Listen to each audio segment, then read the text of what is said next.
we're obviously going to have a reference to the text called the Odyssey.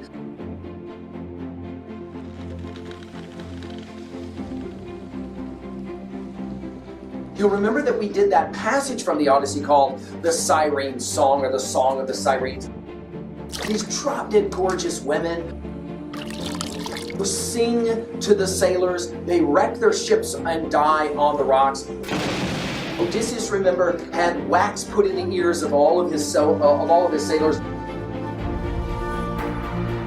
so they couldn't hear, and he had himself tied to the mast.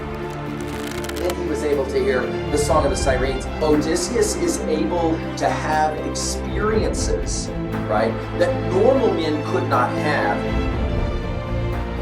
And those experiences he can then relate. They're amazing experiences. Be careful about the things that can distract you from the stuff you're supposed to be really focusing on.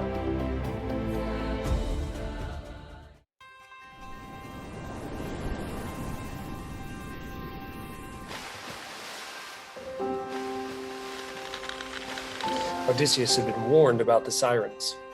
No one who heard their song had survived. Through their music, the sirens lured passing sailors to their deaths by passing by. And as they sailed, an island appeared on the horizon, and the sweet music started to play and fill the air as the sun shone brightly on their golden instruments, lighting up the landscape.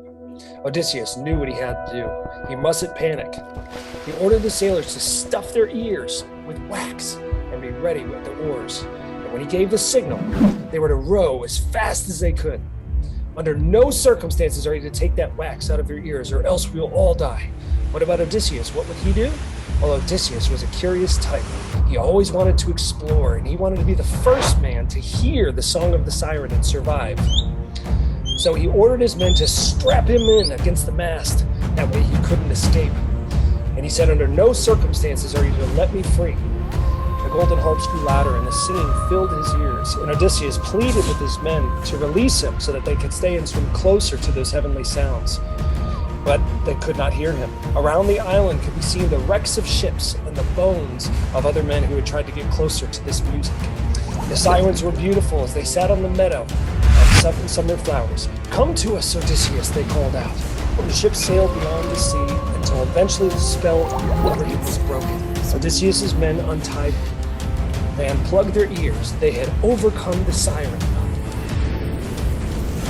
Perhaps their luck was changing.